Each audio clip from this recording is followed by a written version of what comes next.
Alô, muito bem, estamos iniciando o nosso Band Cidade desta quarta-feira. Hoje é 19 de julho, não é mesmo? Nos estúdios a gente vai conversar com o João Procópio, que está organizando esse nono encontro. E olha, tem gente muito boa, viu? Daqui a pouquinho você vai ficar sabendo.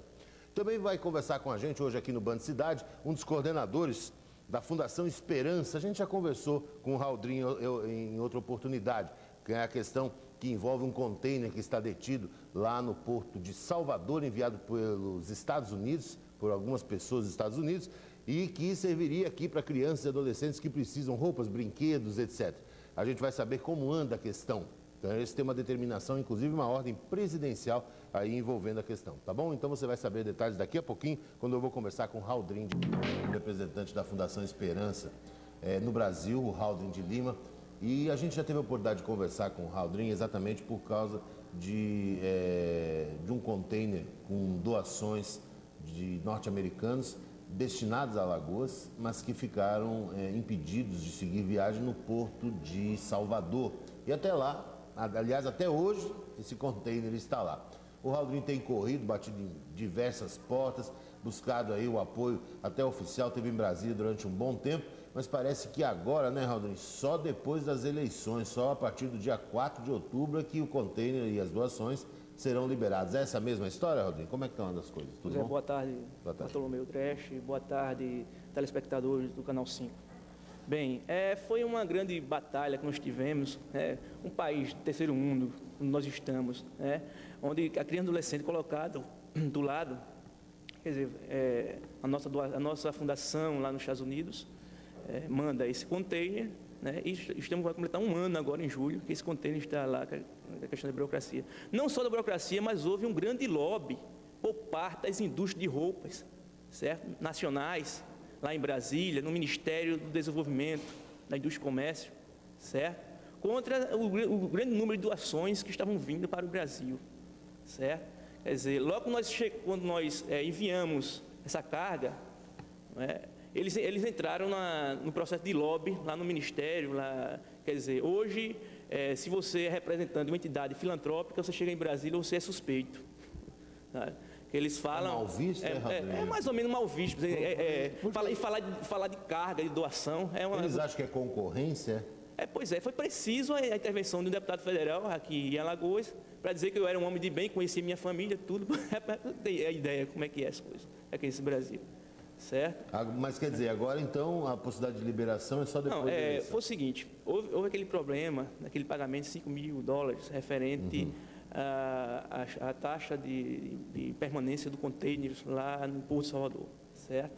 Mas nós conseguimos, através da Receita Federal, depois de várias reuniões com o secretário-geral da Receita Federal, justamente com o deputado Alberto Cordeiro, e com a intervenção do governo do estado de Alagoas também nessa questão, é que conseguimos a doação para diminuir o processo de burocracia por parte do envio para a Fundação Manuel Lisboa, então Fundação Manuel Lisboa. Achamos por melhor entregar à disposição da Receita Federal, e a Receita Federal vai doar ao governo de Alagoas sem nenhum custo.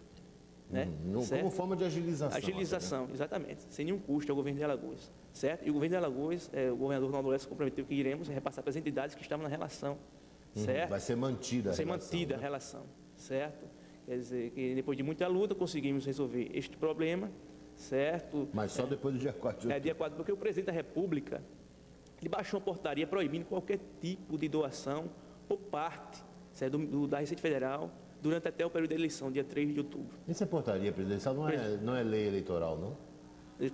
Segundo a informação da doutora Perpétua, que é a superintendente da Receita Federal em Salvador, isso foi portaria do presidente da República. Bom, eu até queria fazer também um esclarecimento. Na vez anterior que nós conversamos, eu e o Raudrinho aqui, falando sobre isso, eu em seguida recebi várias ligações do pessoal da Receita Federal aqui em Alagoas, dizendo que a Receita aqui não tinha nenhum tipo de problema e tal. Mas eu tentei até explicar devidamente isso, que a questão envolvia diretamente a Receita Federal lá em Salvador. E até não é nem culpa da Receita, porque na verdade envolvia alguns tipos de exames que eram exigidos, de todo o material que chega, doado, documentação e tal. Não tinha nada a ver com a superintendência aqui da Receita Federal aqui em Alagoas, absolutamente. Bom, mas pelo menos agora se tem uma certeza, Vai chegar. Vai chegar. Demorou um ano, mas chega, É verdade.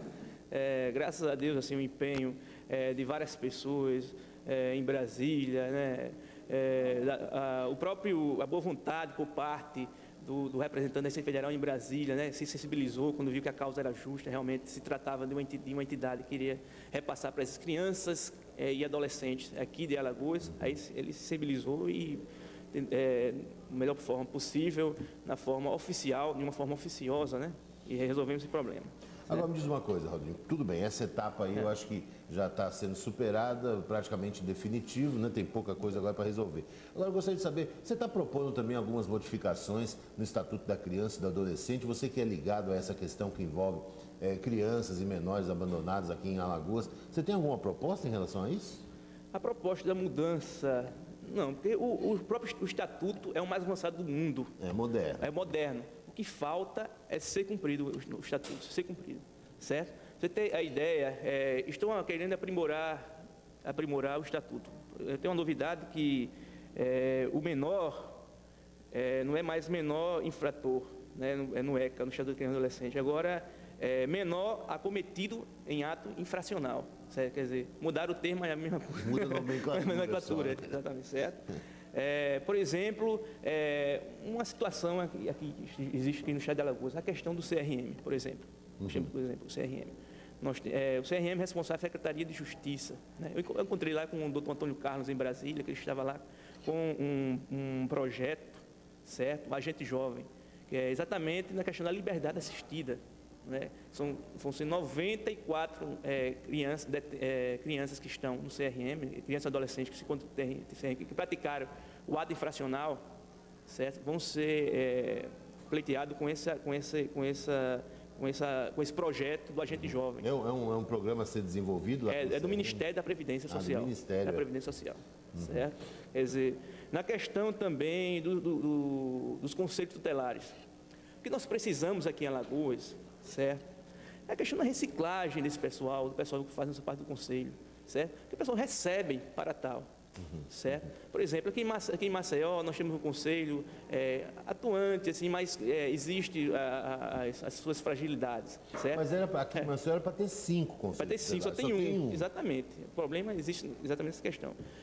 Em Rio Largo, eu estive presente lá com o Edmilson, o senhor doutor Edmilson, né, que é representante lá.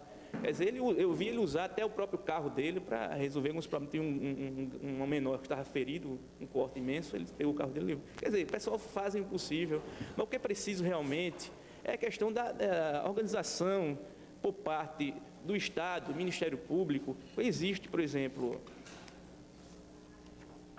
um protocolo de cooperação interinstitucional, é um protocolo que de cooperação mútua entre o Conselho Estadual do Direito da Criança e do Adolescente, Secretaria do Estado da Justiça, Cidadania, Fundação Instituto de Planejamento de Dados, Secretaria do Estado do Trabalho e Ação Social, Secretaria de Estado de Segurança Pública, Universidade Federal de Alagoas, Núcleo Temático da Criança e do Adolescente, Centro de Defesa dos Direitos da Criança e do Adolescente, Zumbi dos Palmares, Fórum de Conselhos Tutelares de Alagoas e o Ministério Público e o Núcleo de Defesa da Infância e da Juventude, que é exatamente monitorar a questão do CIPIA.